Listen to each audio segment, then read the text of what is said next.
नमस्कार दोस्तों, मैं एक बार फिर से आपके लिए अपने चैनल का एक नया वीडियो लेकर आया हूं जो कि रॉबर्ट ग्रीन की किताब दी आर्ट ऑफ सेडक्शन पर आधारित है। इस किताब में लेखक रॉबर्ट ग्रीन ने हमें दूसरों को कंट्रोल करने के बहुत से तरीके बताए हैं। दोस्तों, मैं एक एक करके आपको वह सभी तरीके डिटेल में समझाऊंगा और यह भी बताऊंगा कि किस तरह आप उन्हें इस्तेमाल करके दूसरों को आकर्षित कर सकते हैं और उनसे अपनी बात मनवा सकते हैं। दोस्तों, प्रलोभन का मतलब है किसी भी व्यक्ति को लालच देना और उसे अपने फायदे के लिए इस्तेमाल करना। शातिर और शक्तिशाली लोग हमेशा से आम लोगों का इस्तेमाल अपने फायदे के लिए करते रहे हैं। आज के युग में भी बिजनेस में और राजनीति में रोमन का इस्तेमाल अपने फायदे के लिए किया जाता है। दोस्तों, प्रलोभन का खेल मानसिकता का खेल है, ना कि सुंदरता का, और कोई भी व्यक्ति इसमें महारत हासिल कर सकता है। उसे केवल दुनिया को एक अलग नजरिया चाहिए और एक प्रलोभन की नज़रों से देखना होगा। किसी भी व्यक्ति को झांसा देने के लिए आपको उसे बताना होगा कि आप उसकी कितनी कद्र करते हैं और वह कितना लायक है। किसी भी व्यक्ति को लुभाने के लिए आपको दो बातें का ध्यान रखना होगा। सबसे पहले आपको अपने आप को समझना होगा कि आपके अंदर ऐसी कौन सी विशेषता है जो लोगों को आपकी ओर आकर्षित कर सकती है, और दूसरा आपको अपने टारगेट को समझना होगा कि आप किस तरह से उसे अपनी ओर आकर्षित कर सकते हैं। दोस्तों, रॉबर्ट ग्रीन ने हमें लोगों को अपनी ओर आकर्षित करने के 24 नियम बताए हैं। तो चलिए शुरुआत करते हैं। पहले नियम से, आपको ऐसे शिकार को चुनना होगा जिसके जीवन की किसी कमी को आप पूरा कर सके। उन लोगों को प्रभावित करने की कोशिश ना करें जो हमेशा आपको खुश करने की कोशिश करते हैं, क्योंकि इसके बदले में वह आपसे कुछ ना कुछ चाहते हैं। आपको ऐसे ही लोगों को ढूंढना है जिनके जीवन की कमियों को आप आसानी से जान सकते हैं और उन कमियों को पूरा करने का संकेत दे सकते हैं। उन लोगों को ढूंढें जो सूक्ष्म संकेत देते हैं, जैसे आपकी उपस्थिति में शर्माते हैं कि वे आपसे प्रभावित होने के लिए तैयार हैं। अगर आप किसी ऐसे व्यक्ति के साथ नया रिश्ता बनाना चाहते हैं जो आपके लिए बहुत महत्वपूर्ण है और आप सीधे संपर्क करके उसके आगे अपना प्रस्ताव रखते हैं या उनसे कुछ भी मांगते हैं, तो आप उनके सुरक्षा कवच को और भी मजबूत कर देते हैं। उनके सामने कृपया अपना प्रस्ताव रखने की बजाय किसी तीसरे व्यक्ति के माध्यम से उनसे संपर्क करें और असल बात करने से पहले उनसे दोस्ती का रिश्ता बनाएं। उन्हें यह महसूस कराएं कि आप केवल उनके साथ दोस्ती करना चाहते हैं और कुछ नहीं। एक बार जब आप किसी से संपर्क करते हैं और बात करना शुरू कर देते हैं, तो अपने बारे में उसे सब कुछ ना बताएं। अपने बारे में सामने वाले व्यक्ति को सब कुछ ना बताने से उसकी दिलचस्पी आप में बनी रहेगी। इसलिए यह बहुत जरूरी है कि आप उन्हें अपने बैकग्राउंड और अपने असली इरादों के बारे में कभी ना बताएं, क्योंकि अगर आप पहले ही उन्हें अपने बारे में बता देंगे तो वह आपके इरादे जान जाएंगे और आप में बिल्कुल भी दिलचस्पी नहीं लेंगे, जिसके कारण आप उन्हें अपने वश में नहीं कर पाएंगे। अपने शिकार के सामने अपने बारे में ज़्यादा बोलकर खुद को मूर्ख ना बनाएं।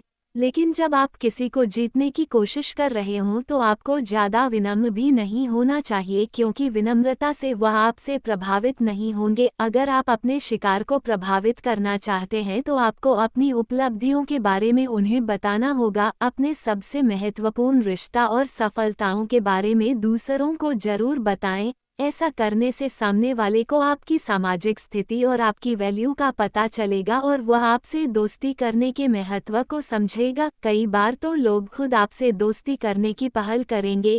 लोगों को तब तक आकर्षित या प्रलोभित नहीं किया जा सकता जब तक वह अपने आप को संपूर्ण समझते हैं। अपने शिकार के सामने अपने आप को ऐसी विशेषताओं के साथ प्रदर्शित करें जिनकी उसमें कमी है, और उसके बाद उसे यह दिखाएं कि आप उस कमी को कैसे पूरा कर सकते हैं। लोग हमेशा उन चीज़ों और गुणों की तरफ आकर्षित होते हैं जो उनके पास नहीं होती। उदाहरण के तौर पर, गरीब लोग अमीर लोगों के धन और उनकी सामाजिक स्थिति की ओर आकर्षित होते हैं।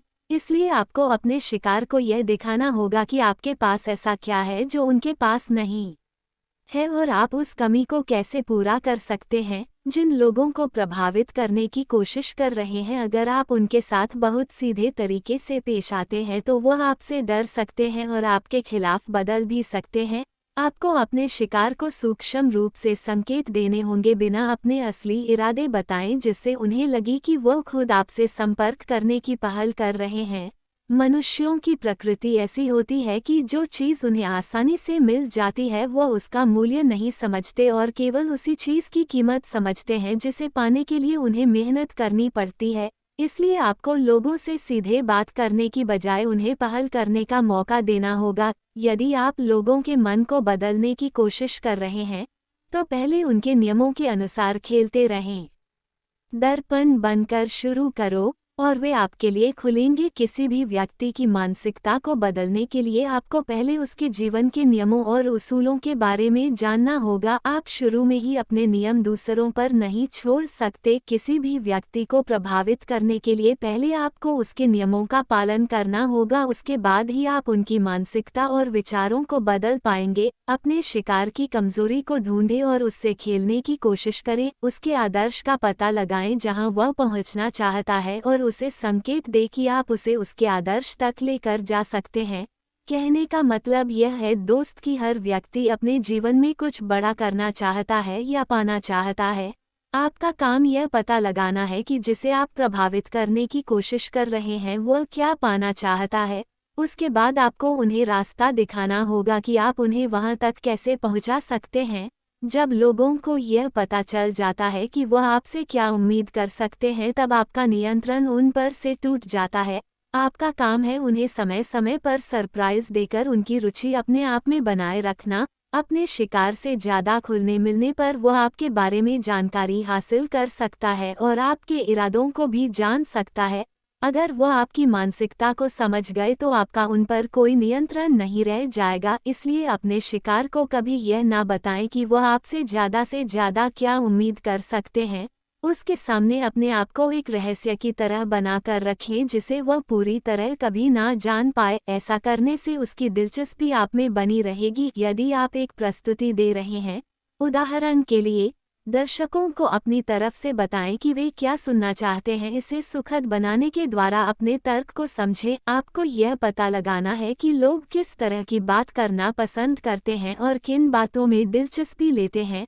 आपको उनकी दिलचस्पी वाले टॉपिक पर ही उनसे बात करनी चाहिए जिससे कि उनकी तेजस्वी आपके अंदर बनी रहे। ऐसा करने से आपके शिकार को खुद में और आप में सामान्यताएं नजर आएंगी और वह आपसे बातचीत करना पसंद करेंगे। अपने शिकार को लुभाने के लिए उसे यह दिखाएं कि आप ध्यान से उसकी बात सुन रहे हैं क्योंकि आप उसका ख्याल रखते हैं, लेकिन असल में आप उसकी कमजोरियों को जानने के लिए ऐसा करते हैं। आपको उसे यह दिखाना होगा कि आप उसका ख्याल रखते हैं, लेकिन इस बात का भी ध्यान रखना होगा कि आप ऐसा जरूरत से ज्यादा ना करें, नहीं तो वह इस बात का फायदा उठाने की कोशिश करेगा। असल में आपको अपने शिकार की ज्यादा से ज्यादा कमजोरियों को जानना है ताकि आप बाद में उनका इस्तेमाल उसे प्रदूषित करने में कर सके। अगर आप खुद एक दुख भरा जीवन जी रहे हैं तो आप लोगों को कभी आकर्षित नहीं कर पाएंगे और न ही उन्हें जीत पाएंगे। अपने आप को सुखद अनुभव के साथ जोड़ कर रखें ताकि आपका शिकार आपकी कमी महसूस करे जब आप उसके पास ना हो। आज के युग में कोई भी व्यक्ति किसी दुखी व्यक्ति के साथ समय नहीं बताना चाहता। ऐसे व्यक्ति को कोई पसंद नहीं करता जो दुखी रहता है और अपने जीवन को खुलकर नहीं जीता। इसलिए आपको लोगों को यह दिखाना होगा कि आप अपने जीवन में सुखी हैं और खुलकर उसका आनंद उठा रहे हैं। ऐसा करने चाहिए लोगों की आप में दिलचस्पी बढ़ेगी और वह आपका साथ पसंद करेंगे। तो दोस्तों, अगर आपको हमारा यह वीडियो पसंद आया तो इस वीडियो को जरूर लाइक और शेयर कीजिए ताकि हमें प्रोत्साहन मिले, और हमारे चैनल ग्रीन बुक को जरूर सब्सक्राइब कीजिए ताकि आप रॉबर्ट ग्रीन की book the art of seduction के अगले पार्ट को मिस ना करें।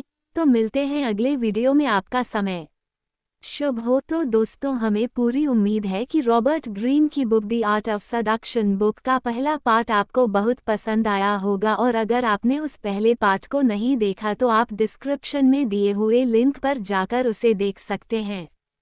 इस किताब में लेखक रॉबर्ट ग्रीन ने हमें दूसरों को कंट्रोल करने के बहुत से तरीके बताए हैं। दोस्तों, मैं एक एक करके आपको वह सभी तरीके डिटेल में समझा रहा हूँ। इस पार्ट में मैं आपको बताऊंगा कि किस तरह आप उन्हें इस्तेमाल करके दूसरों को आकर्षित कर सकते हैं और उनसे अपनी बात मनवा सकते हैं।